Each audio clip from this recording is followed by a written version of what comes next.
Conversas IGEA, um espaço onde profissionais de saúde têm conversas para lá do óbvio. Aqui, a saúde sente-se e a ciência entende-se. Sejam bem-vindos. Olá, eu sou a Andreia, enfermeira com anos de experiência em oncologia, coach em saúde e também professora de yoga. E eu sou a Diana. Sou médica doutorada e certificada em medicina de estilo de vida e stress traumático. Sou também professora de yoga. Episódio 5. Sono, da teoria à prática. Olá a todos, bem-vindos de volta a mais um episódio deste podcast e desta série de YouTube também. Hoje vamos continuar a falar de sono. Eu estou aqui com a Andreia. Olá, Andreia. Olá. Nós já sabemos do último episódio muitas coisas sobre o sono. Começámos por falar do que é o sono, das suas fases, da importância do sono na nossa vida. E hoje vamos falar um bocadinho mais sobre o lado prático, que é o que interessa mais às pessoas, acho eu. Portanto, o que é que nós precisamos para dormir melhor? Sim, nós optámos por dividir em 2 episódios, porque acreditamos que também é importante perceberem o que é que está por trás de dormirmos menos bem, e foi isso que fizemos no episódio anterior. E hoje vamos passar então aqui a alguns conceitos mais práticos que vos podem ajudar no dia a dia e que começam com aquela que é uma ideia aqui âncora para nós, que é: o sono não é um interruptor que nós ligamos e desligamos, é algo que tem que ter tempo, tem que ter condições e ser preparado. E é sobre essa preparação também que nós vamos falar hoje. Portanto, vamos trazer o tema da higiene do sono, vamos falar sobre o álcool e sobre o café, sobre o impacto também da alimentação, o que é isto da terapia cognitivo-comportamental e como é que pode ser usada no sono, algumas ferramentas, alguns suplementos. A Diana também vai falar aqui sobre esse tema dos suplementos, não como recomendação médica, mas informando para depois, junto também dos vossos profissionais de saúde, poderem discutir o tema. E vamos então a isso. E começamos por uma coisa que nós acreditamos e que a evidência nos mostra que é mesmo muito importante, não é, Diana?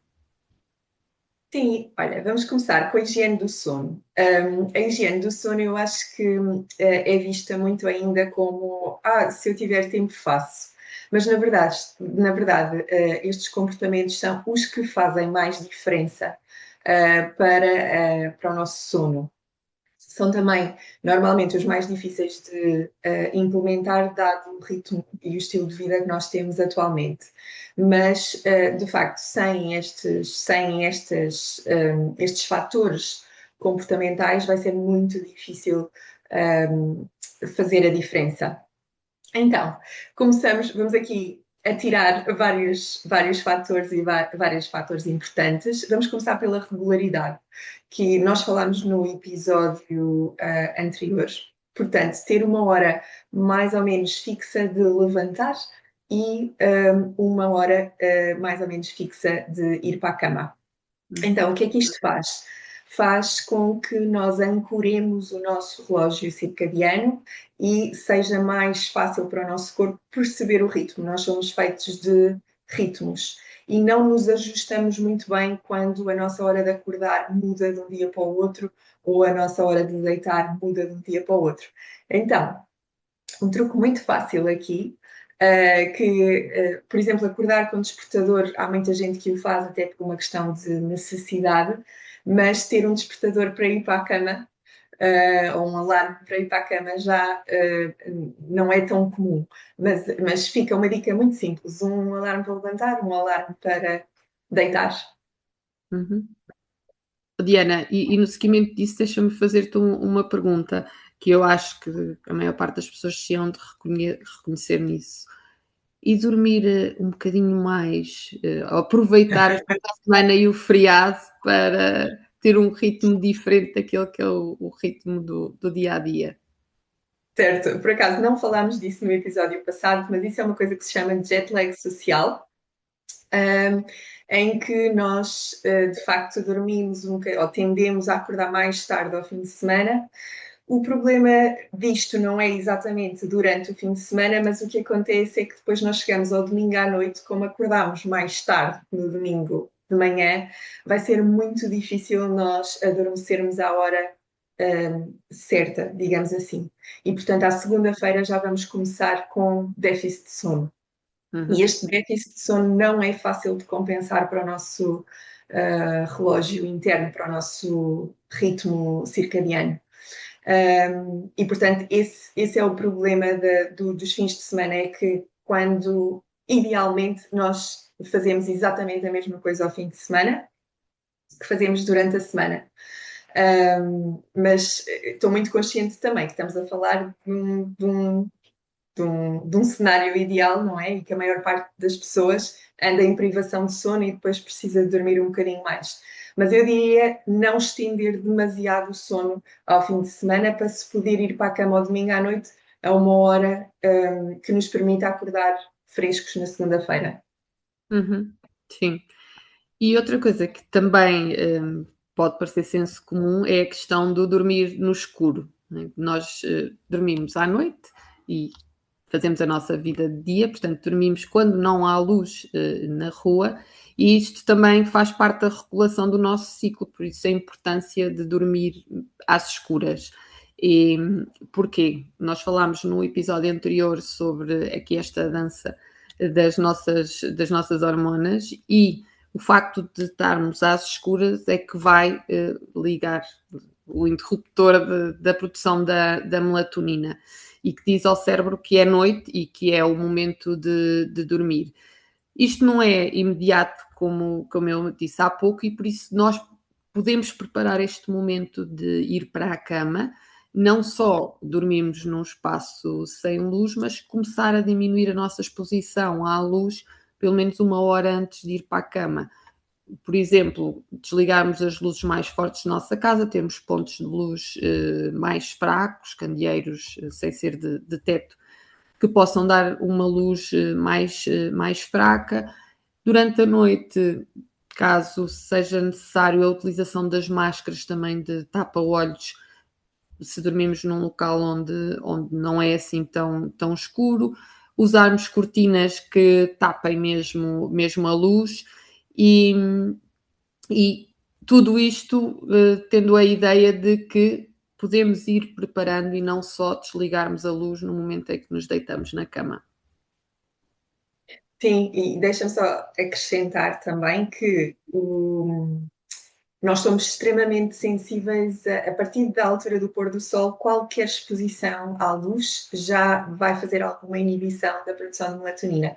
Então, mesmo aquelas luzes de presença que nós podemos ter nos quartos, as luzes dos equipamentos eletrónicos que às vezes ficam aquela luzinha vermelha ligada, embora pareça pouca coisa, mas de facto faz uma disrupção do nosso ritmo. Então, torna-se ainda mais importante vigiar a questão da luz depois do pôr do sol. Uhum. Depois, falando noutra estratégia, é não ficar acordado na cama. Ao contrário de tudo o que nós achamos, não é? Exatamente, isto é uma estratégia, na verdade, da terapia cognitivo-comportamental para a insónia, que depois também nós vamos falar brevemente, mas o que acontece é que quando nós estamos muito tempo deitados na cama e não conseguimos dormir, o nosso cérebro começa a associar a cama a um lugar de desconforto e a um lugar de insónia, ou seja, um lugar onde não se consegue dormir. E nós somos muito rápidos, ou o nosso cérebro é muito rápido a fazer associações negativas. E, portanto, não é incomum as pessoas, por exemplo, adormecerem facilmente no sofá e depois vão para a cama e não conseguem dormir. E às vezes saírem da cama e forem para o sofá outra vez, adormecem outra vez. E tem a ver com esta associação negativa. Então, depois, nas intervenções cognitivo-comportamentais para a insónia, de facto, faz-se uma restrição do tempo na cama, Mas em geral, mesmo para as pessoas que não têm insónia, passar demasiado tempo na cama quando não se consegue dormir não é boa ideia. Mais vale levantarem-se, irem ler um livro, ouvir uma música e quando tiverem com muito sono voltar para a cama. Uhum. Não andar às voltas na cama, não é? À espera que o Exatamente. sono apareça.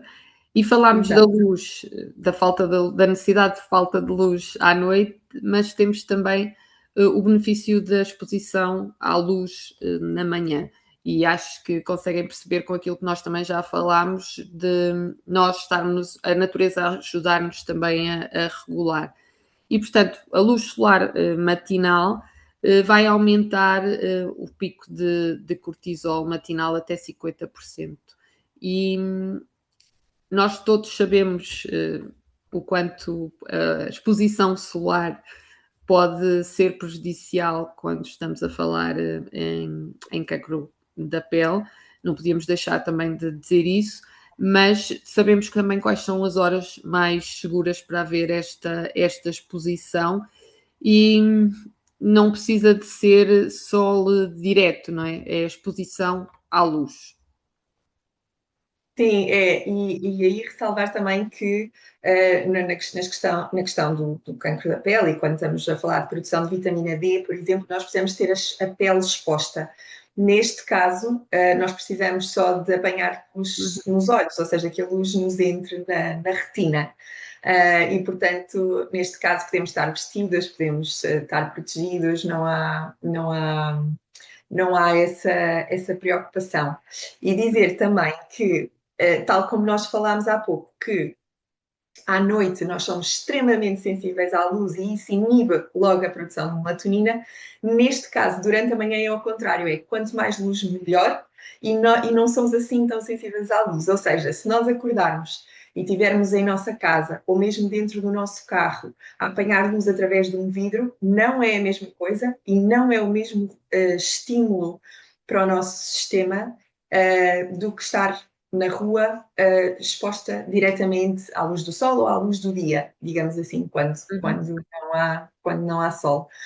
Portanto, isto, claro, faz a nossa vida um bocadinho mais difícil em termos de regulação do ritmo circadiano, mas é importante porque há pessoas que com certeza hão de pensar, mas eu até apanho a luz da manhã através da minha janela, por exemplo, e de facto não tem o mesmo efeito no corpo.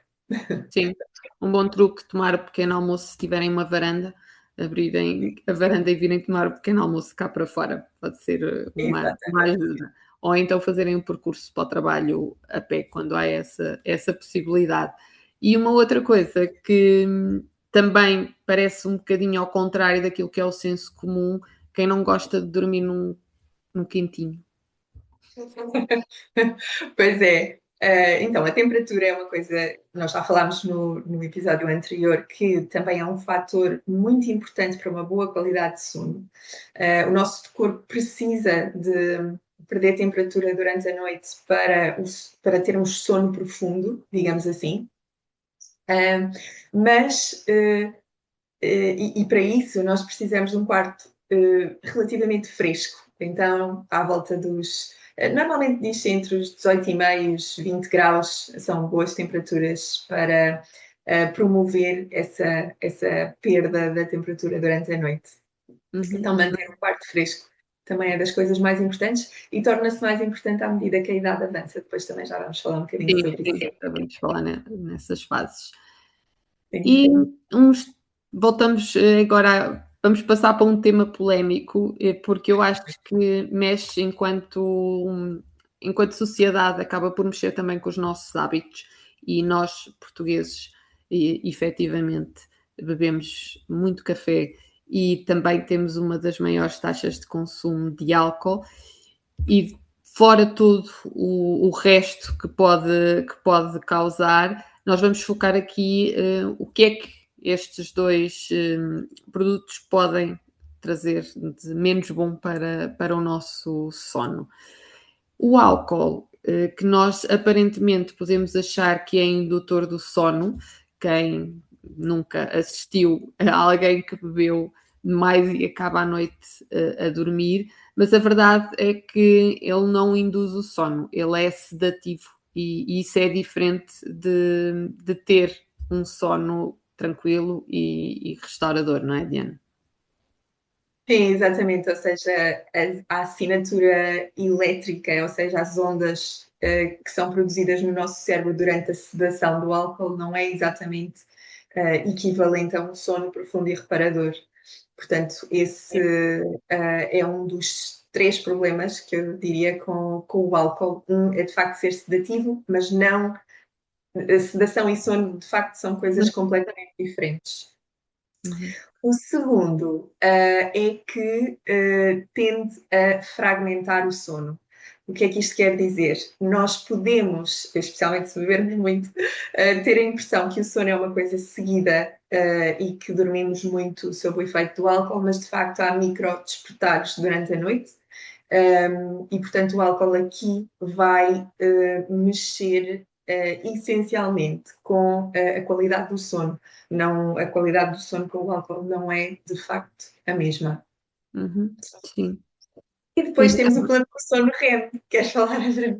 Não, ia dizer que agora vamos buscar aquilo que já vos explicámos na semana passada, que é as fases do sono, e, Exato.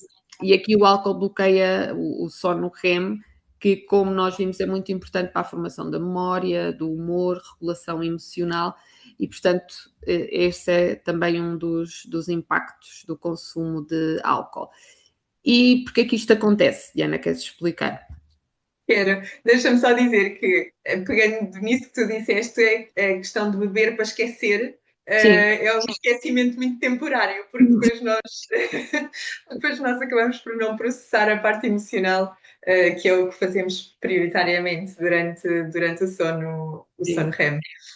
O problema com o álcool, em termos daquilo que é produzido no nosso corpo, são os aldeídos, que são produtos de degradação do álcool, que parecem, na verdade, ser o maior problema aqui. É importante dizer que até um copo de vinho, ou seja, só um copo de vinho, pode alterar a qualidade do sono. E isto é uma coisa que se tem visto em várias áreas. Nós que trabalhamos também um bocadinho na área da oncologia, sabemos que neste momento não há uma dose de álcool que seja considerada segura, então para o sono é exatamente a mesma coisa. Dito isto, é importante dizer também que às vezes, se nós estivermos num contexto social e se quisermos beber um copo de vinho com os amigos, é muito importante percebermos que os benefícios sociais que isto tem podem de facto suplantar os danos, digamos assim, com o álcool. E, portanto, eu acho que temos que falar de contexto aqui também. E claro que quando eu digo isto não é sair à noite e perdermos a cabeça e embedarmos completamente, portanto Sair à noite todos os dias e beber, exatamente, todos sim, os dias, beber todos os dias até cair, não, socialmente. Sim. exatamente. Mas que para nós também faz parte de uma vida saudável nós termos esta flexibilidade de entender que às vezes estamos em situações sociais e que até nos pode saber bem um copo de vinho e que não é por isso que vamos aumentar o nosso risco desmesuradamente. Estamos só a responder com flexibilidade, que faz parte de um sistema nervoso saudável e faz parte de um organismo saudável também. Então, Sim, aqui a importância prioritária é com a consistência, que era o que a Andrea estava a referir, claro que sim. sim. E passamos então para o café. O café, e nós bebemos efetivamente muito, muito café em Portugal, e é a droga mais consumida no mundo, não somos só nós. E aqui o problema do café também tem muito a ver com o momento em que nós bebemos o café. O café tem uma meia-vida de 5, 6 horas, quer dizer que se tomarmos o nosso café ao meio-dia, aquele cafezinho ao fim do almoço, às 23 horas, um quarto da concentração da cafeína ainda está em circulação. Isto vai variar de pessoa para pessoa, porque a forma como nós sintetizamos vai variar, mas a verdade é que podemos ter aqui uma regra que é evitar a cafeína 10 horas antes de nos deitarmos. E eu sei que pode ser difícil, nós já vamos dar aqui também algumas opções. E o café, também como o álcool, vai interferir no sono profundo, no sono REM, que como dissemos, interfere aqui com a questão da regulação emocional, do humor e das memórias. Beber de manhã o café, caso seja algo que nós gostamos, ou seja, não temos que proibir o café, mas beber o café então da parte da manhã, porque aquilo que acontece é que muitas vezes basta este café da parte da tarde para acordarmos ao meio da noite e nem percebemos muito bem porque é que isto está a acontecer. O café, da mesma forma que o álcool, tem também aqui muita questão social e, e de conforto. Eu acho que para nós portugueses também é muito de conforto. O cafezinho no trabalho, no intervalo do trabalho, o café depois do almoço. Para quem tem esse hábito e gosta e quer tentar diminuir o café nesta altura do dia, por exemplo, substituir por chicória. Eu sei que não é a mesma coisa, mas tem algumas semelhanças em termos de sabor e pode ajudar aqui a fazer esta transição. Sim, eu acho que é uma ótima dica. Acho que a chicória é uma boa aposta e conseguem encontrar por aí facilmente. Sim. Sim, depois vamos falar aqui, se calhar, da comida, não é? Uhum. Daquilo que nós podemos fazer em termos de alimentação, porque, como vimos no primeiro episódio, a alimentação também tem influência neste padrão, na produção de cortisol, etc.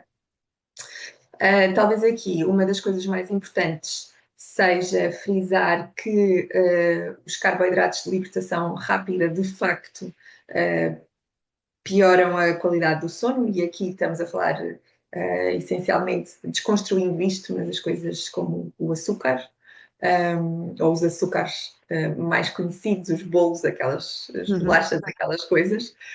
Portanto, evitar, especialmente ali nas 3 horas antes de dormir, antes de ir para a cama.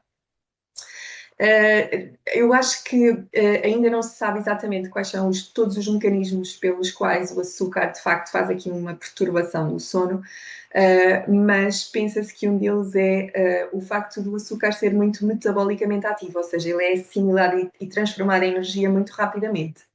E isso provoca um aumento da temperatura no nosso corpo, e nós sabemos que temos que perder temperatura durante a noite para termos um sono restaurador. E, portanto, daí ser importante vigiar estes açúcares ou estes carboidratos de libertação rápida.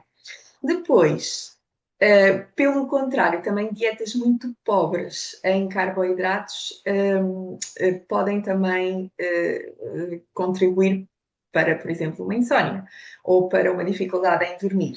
Isto porque muitos destes alimentos são, ou alguns destes alimentos são ricos em triptófano, e o triptófano é um precursor da melatonina, que é esta hormona que temos estado aqui a falar durante este episódio. E, portanto, é muito importante equilibrar aqui e escolher bem. Eu acho que a coisa mais importante é escolher bem a fonte de carboidratos complexos, que demoram mais tempo a fazer a digestão, e aqui, por exemplo, os carboidratos mais integrais, o arroz integral, a batata doce, os tubérculos em geral, são um bocadinho mais favoráveis do que os carboidratos de libertação rápida. Uhum. E a outra coisa tem a ver com o timing das refeições. Como vocês já ouviram, acho que é uma coisa muito falada, se diz que não se deve comer muito, ou não se deve comer muito antes de ir para a cama, nem se deve comer muito perto de ir para a cama. Há um fundo de verdade nisto, ou seja, se nós tivermos muita distensão abdominal na altura que vamos para a cama, de facto, não estamos confortáveis o suficiente para dormirmos.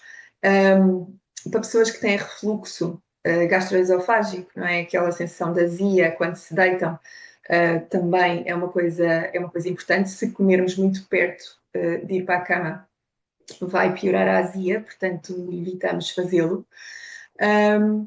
Mas para as restantes pessoas não se sabe de facto o que os estudos mostram até ao momento é que certamente ali quando bate 1 hora 45 minutos antes de ir para a cama acho que mais ou menos transversalmente é indicado parar de comer.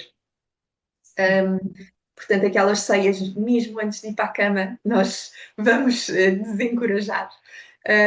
Mas ali entre as 2 horas e a 1 hora antes de ir para a cama, ainda é um bocadinho cinzento que se devemos comer ou não, dependendo da pessoa, obviamente, que tipo de dieta, etc. Portanto, acho que a investigação ainda está a evoluir nesse, nesse campo, vamos deixar um bocadinho em aberto, mas o que eu diria é evitar comer na hora antes de ir para a cama e nas 3 horas antes de ir para a cama evitar comer os carboidratos simples, os açúcares, o pão branco, o arroz branco, bolachinhas, essas coisas todas. Uhum, uhum.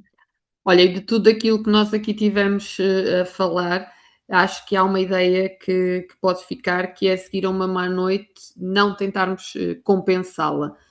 Não dormirmos até mais tarde, não nos deitarmos mais cedo, não aumentar a cafeína, que também é algo que é comum, não é? Precisamos de estar funcionais, então passamos o dia a café e não fazer a cesta. E já vamos também aqui ligar isto depois com a parte da terapia cognitiva comportamental, mas a ideia é mesmo esta, é a vida acontece, pode acontecer uma má noite, mas no dia a seguir vamos tentar não ter estes mecanismos de compensação, porque isso só vai agravar a desregulação e não ajudar-nos a entrar novamente no ritmo.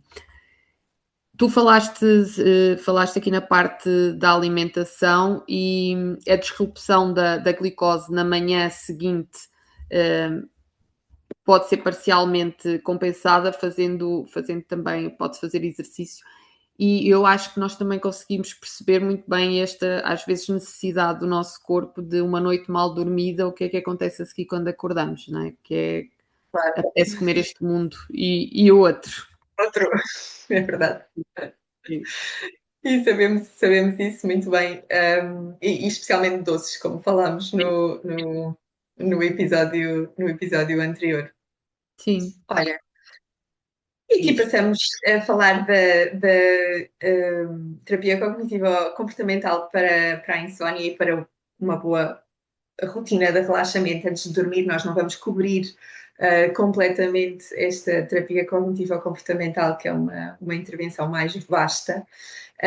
Mas só queria frisar uma coisa antes de começarmos a falar disso, que é, existe uma terapia cognitiva comportamental que é mais associada a uma técnica da psicologia separada, isto é, tem o seu contexto, e depois temos a terapia cognitiva comportamental dirigida à insónia, que é uma coisa diferente, era só isso que eu queria frisar. E é esta que, de facto, é o gold standard. O que é que isto quer dizer? Quer dizer que quando nós temos uma insónia, embora atualmente se prescrevam muitos fármacos como primeira linha para a insónia, na verdade, mais eficaz e primeira linha, não fazendo disrupção do sono, é a terapia cognitiva comportamental para a insónia. E, portanto, é por isso que decidimos trazer aqui e também algumas técnicas de relaxamento, certo, Andréa? Sim, sim, e é importante isto que tu disseste, Diana, porque eu acho que existe esse desconhecimento e até quando se procura ajuda para a insónia junto dos profissionais de saúde, esta pode ser, deve ser uma das primeiras opções. E, e acho que é importante também passarmos essa mensagem, sendo algo que tem aqui uma parte mais teórica por trás, vamos deixar-vos aqui algumas coisas mais práticas que pertencem a esta teoria.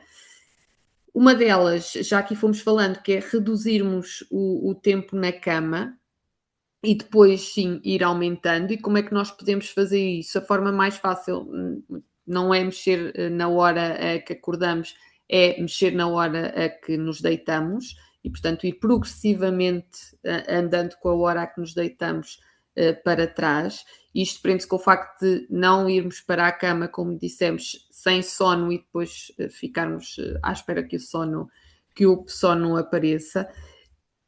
Implementarmos esta teoria cognitiva comportamental, efetivamente é algo que não é simples e que necessita de acompanhamento de um profissional de saúde provavelmente para a maioria das pessoas, para que isto seja eficaz, porque precisamos aqui de um comprometimento, tem que haver motivação também para levarmos isto avante.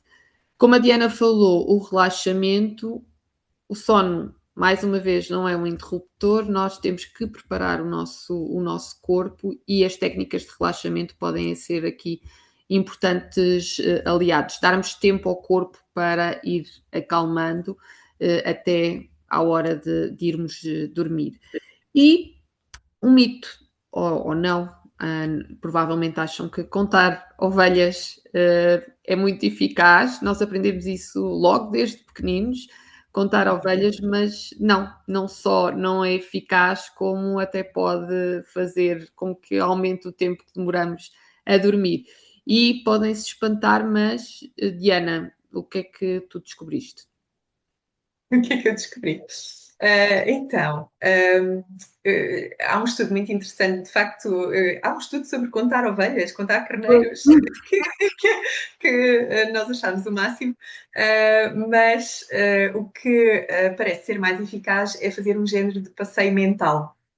Ou seja, nós pensarmos num itinerário conhecido que nós costumamos fazer a pé, deitarmos e percorrermos mentalmente esse itinerário. E quanto mais conhecido, melhor, porque acabamos por trazer uma experiência mais vivencial ao nosso organismo. E isto parece envolver aqui partes do cérebro que são necessárias para nós relaxarmos e parece ser bastante mais eficaz do que contar aos carneiros que toda a gente associa ao sono. Sim, vamos deixar as ovelhas e os carneiros em É paz. fácil, exato. E vamos também tirar os dispositivos do quarto. Eu acho que nos últimos tempos se tem falado muito do impacto dos dispositivos eletrónicos na nossa saúde e também no nosso sono e na qualidade do sono. Mas a verdade é que se nós tivermos o telemóvel perto de nós e acordarmos por algum motivo, há muita tendência para irmos ver as horas. E só esse ato de ir ver as horas já é bastante ativador, porque vamos estar aqui a criar ansiedade antecipatória, né? Já só tenho 1 hora para dormir, já só tenho 2 horas para dormir e aquilo vai em crescendo e depois não dormimos. Para além de tudo o resto, todos os não benefícios que pode trazer os dispositivos perto de nós na hora de dormir, este é um deles.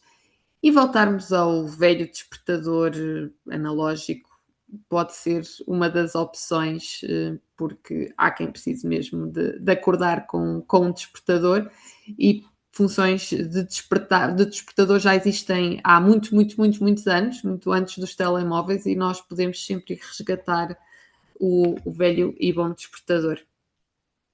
É isso mesmo. Eu, se calhar, vou-vos falar aqui de outras ferramentas, mas isto é mais como curiosidade, porque já Sim, são ferramentas algumas mais avançadas, então eu vou ser muito sucinta. Mas, de facto, há estudos a decorrer que se focam muito na estimulação elétrica do cérebro para tentar, de alguma maneira, ir buscar ou amplificar estas ondas do sono profundo, as ondas do sono REM, etc. Portanto, isto é uma área de investigação ativa. Há áreas também de investigação sobre estimulação acústica, ou seja, sons que de alguma maneira possam produzir uma resposta de sono ou aprofundar o sono de alguma maneira. Depois, os outros estudos em andamento têm a ver com a manipulação térmica, como nós já vimos, a temperatura aqui é bastante importante. E, portanto, há estudos a decorrer, nomeadamente nas pessoas com mais de 65 anos, porque têm mais dificuldade em fazer a regulação da temperatura corporal e, de facto, quando nós promovemos essa regulação artificialmente, digamos assim, o sono pode, de facto, melhorar significativamente e a insónia pode melhorar significativamente. E depois, nós por acaso ainda não falámos, mas ainda se prende com a questão da temperatura e é uma estratégia simples, a questão do banho quente antes de ir para a cama.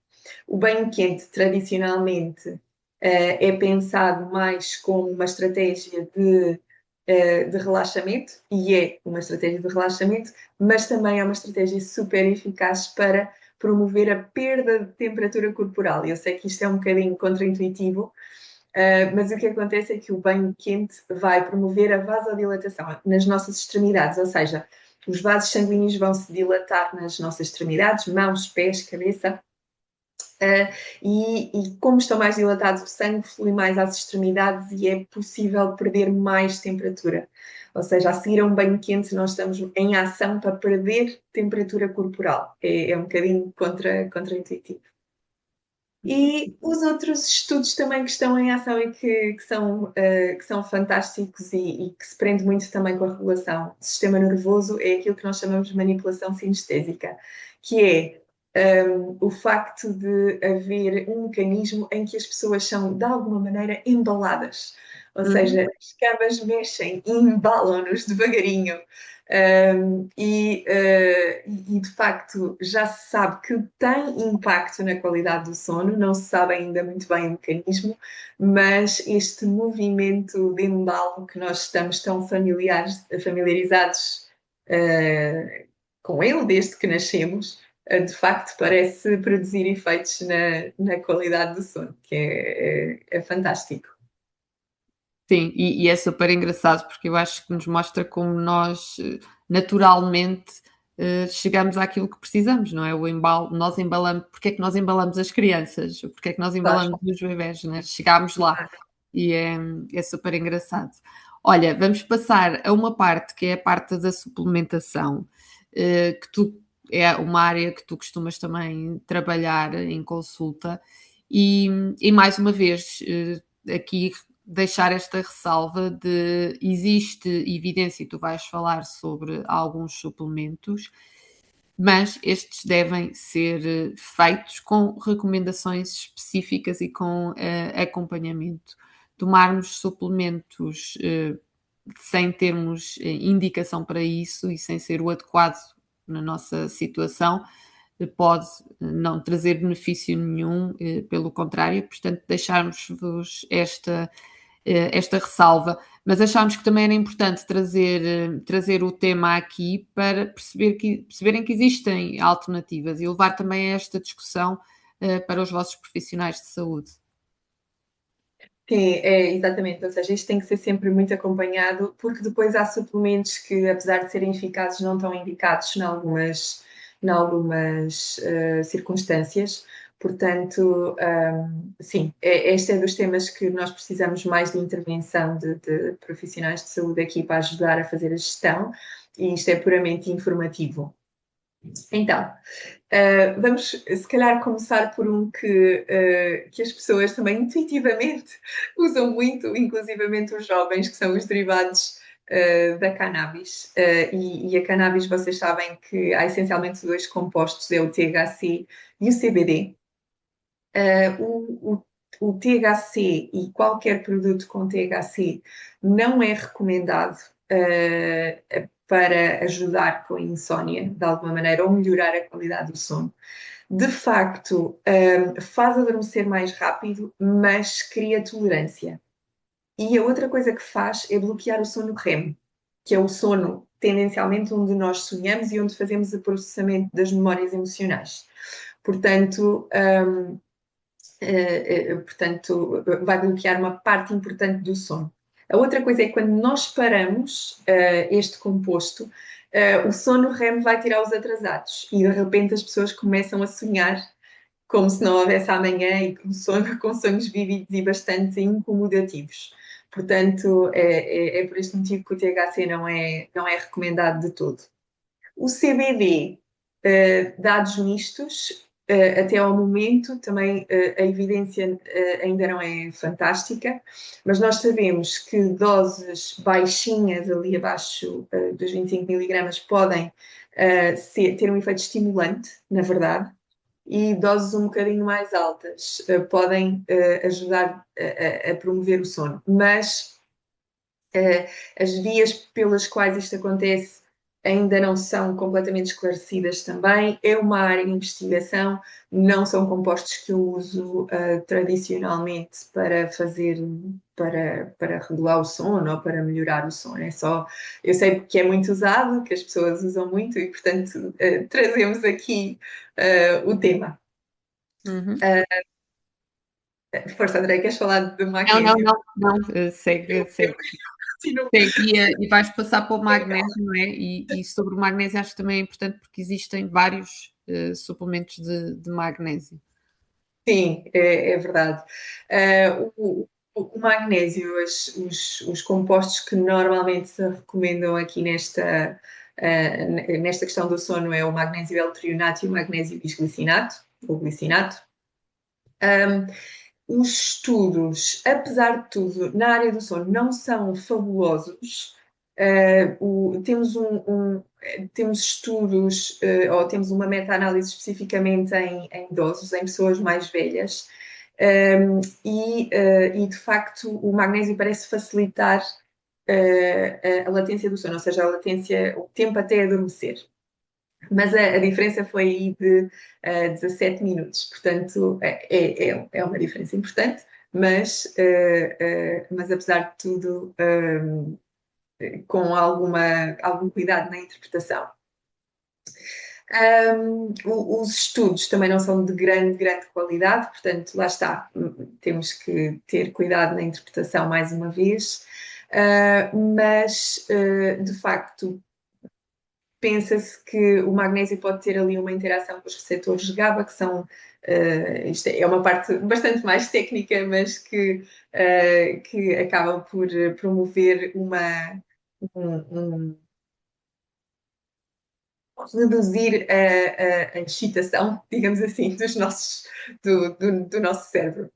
Um, mas lá está, ainda, apesar de tudo, é um suplemento seguro, portanto, ou relativamente seguro nas doses mais tradicionais, e portanto é um dos suplementos que eu acabo por usar mais, dependendo da pessoa que tem. Depois, há estudos interessantes, ou há dois ou três estudos interessantes com um composto que se chama fosfatidilcerina, especialmente para quem tem níveis de stress elevados durante a noite. E agora os smartwatches, os relógios já medem os níveis de stress durante a noite, portanto nós até podemos dar uma olhada e ver. Os estudos foram essencialmente feitos em atletas, portanto também não na população geral, mas parece um composto interessante. A glicina já tem um bocadinho mais estudos, é um composto que eu tenho vindo a usar mais, porque ele faz uma coisa muito interessante que é também ajudar nesta perda da temperatura corporal. E para algumas pessoas isso é de facto um fator, e nas idades avançadas também é um fator importante. Portanto, a glicina é outro composto que se vai usando.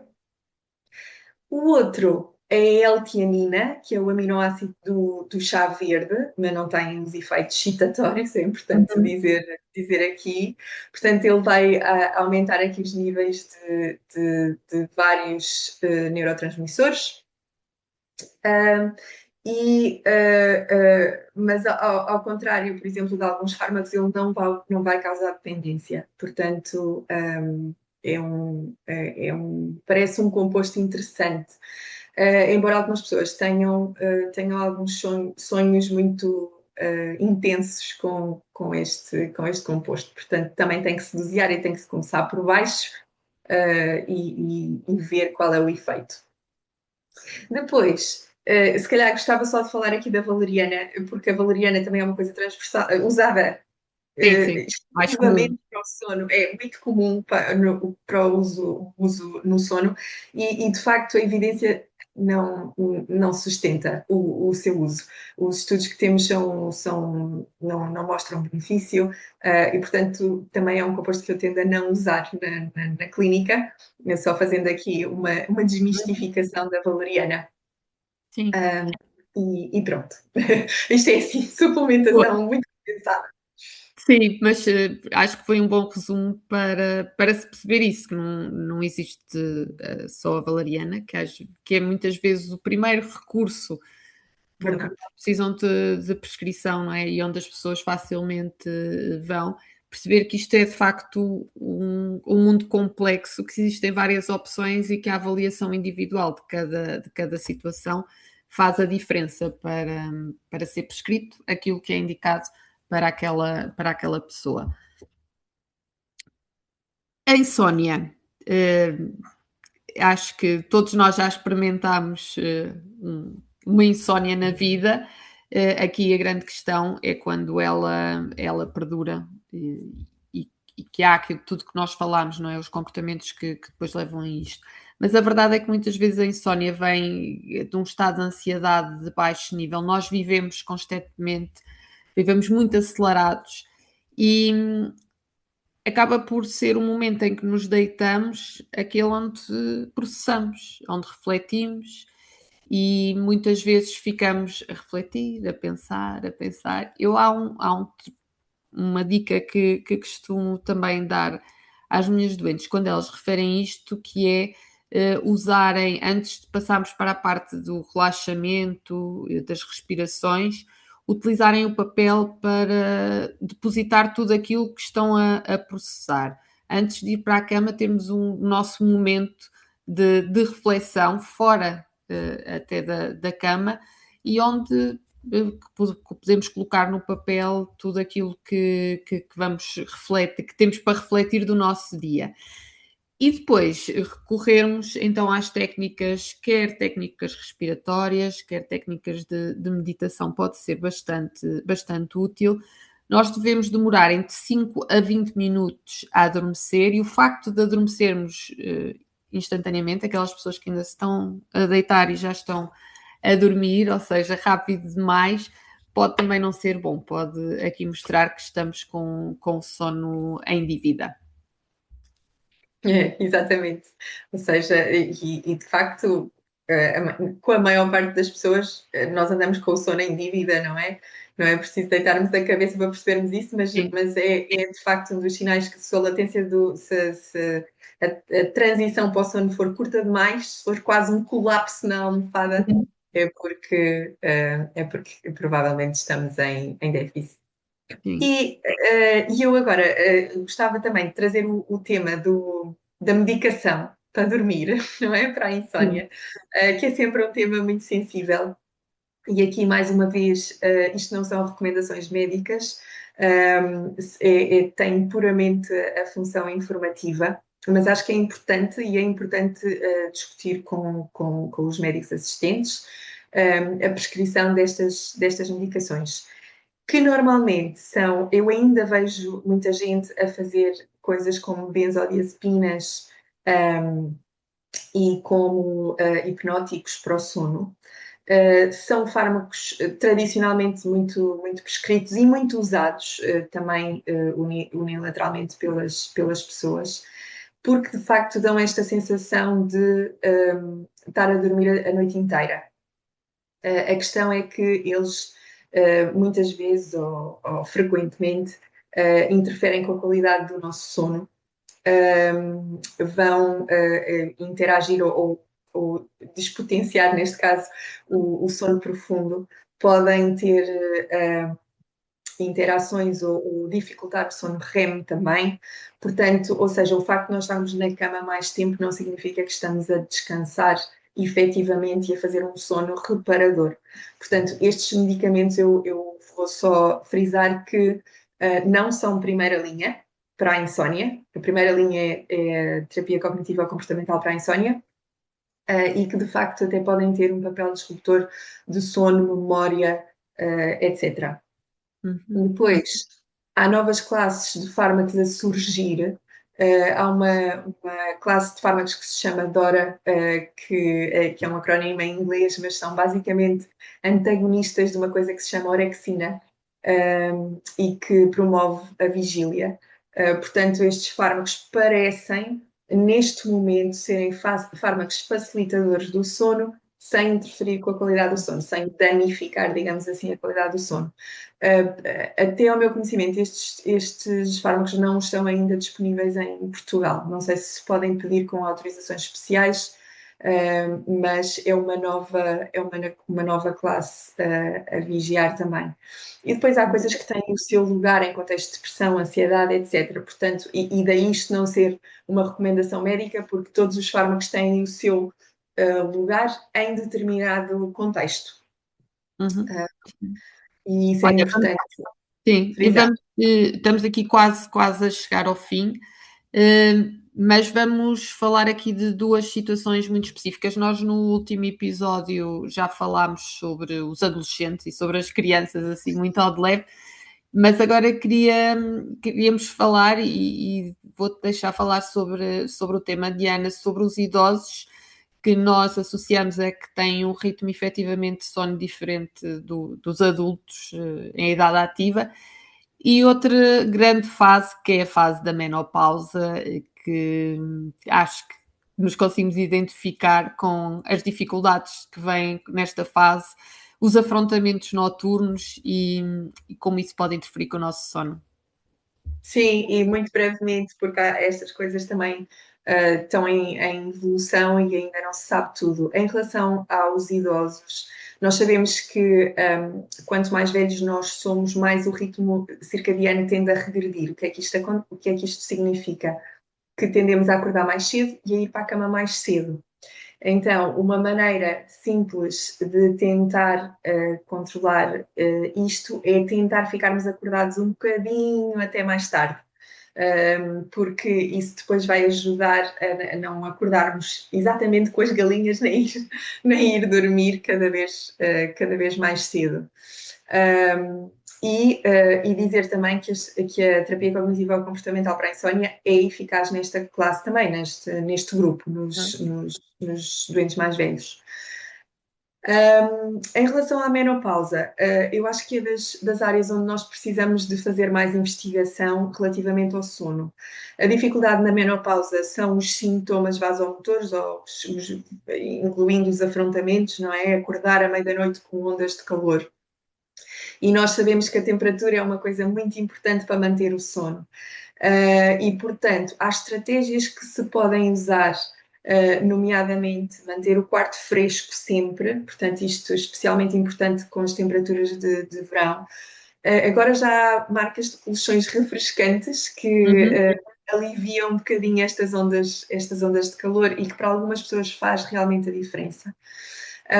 E depois, dependendo do contexto, mais uma vez, e aqui estou a ser extremamente cuidadosa porque sei que há muita gente que teve cancro da mama, por exemplo, e que nos segue, mas as hormonas bioidênticas, dependendo do contexto da pessoa, podem também ser interessantes, mas lá está. Acho que não vamos generalizar e falem sempre com os médicos em relação a estas opções. Isto é de maneira muito, muito rápida. E só para fazer um apanhado, uma síntese deste episódio que já vai Sim. super. Dormir melhor é de facto criar condições para o sono acontecer, para o sono nos chegar. Portanto, os fundamentos do sono primeiro, as ferramentas mais avançadas depois. Acho que é a coisa mais importante, certo, Andreia? Sim, sim, e acho que se pudéssemos dar só aqui uma recomendação, um conselho, seria esta questão da regularidade que fomos falando ao longo do episódio, de respeitar o nosso cronotipo.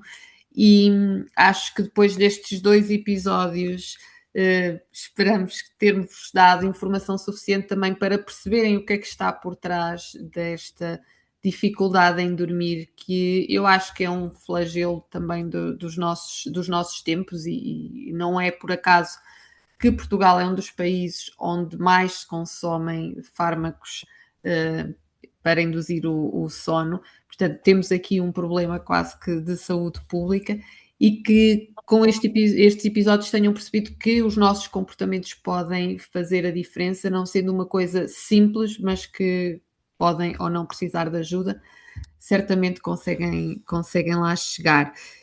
Nós vamos deixar, como tem sido habitual, um pequeno documento, um pequeno e-book associado ao episódio, onde vai estar sistematizado aquilo que nós estivemos aqui a conversar, porque até para consulta depois futura, acho que vos ajuda, e mais uma vez tem única e exclusivamente um caráter informativo, e que sirva para vocês explorarem mais o tema, discutirem com profissionais de saúde, mas que pode ser uma ferramenta importante.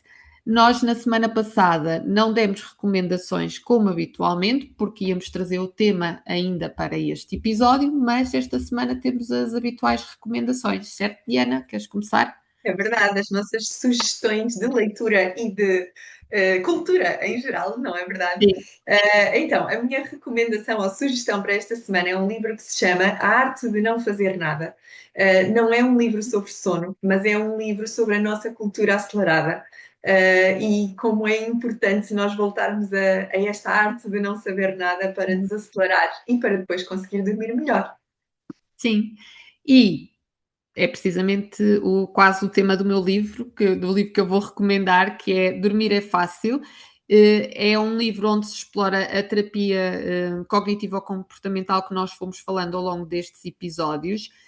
Tem como autores portugueses, é um livro mesmo português, e acho que isso também é importante, nós percebermos que há boas ferramentas, bons livros a serem criados em Portugal, e por isso deixamos também a recomendação, Dormir é Fácil.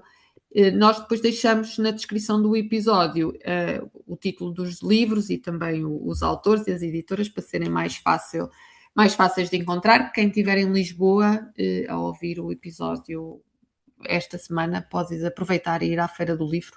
Fica a recomendação, vão lá encontrar estes livros e muitos outros, que os livros são sempre, eu acho, são sempre boas ferramentas terapêuticas. É Agradecer. verdade. Vamos nos despedir do Vamos tema do nos sono e de despedir. vocês. Exato. Vamos dizer adeus. Mais uma vez, agradecer-vos por estarem desse lado. Por favor, subscrevam o nosso canal do YouTube ou o podcast no Spotify. Deem-nos as vossas sugestões nos comentários. Se quiserem que nós vamos trazendo temas aqui importantes para vocês, deem sugestões desses temas também. E despedimos-nos por enquanto, não é, Andreia? Até ao próximo episódio. E boas Até noites lá. de sono. Exatamente.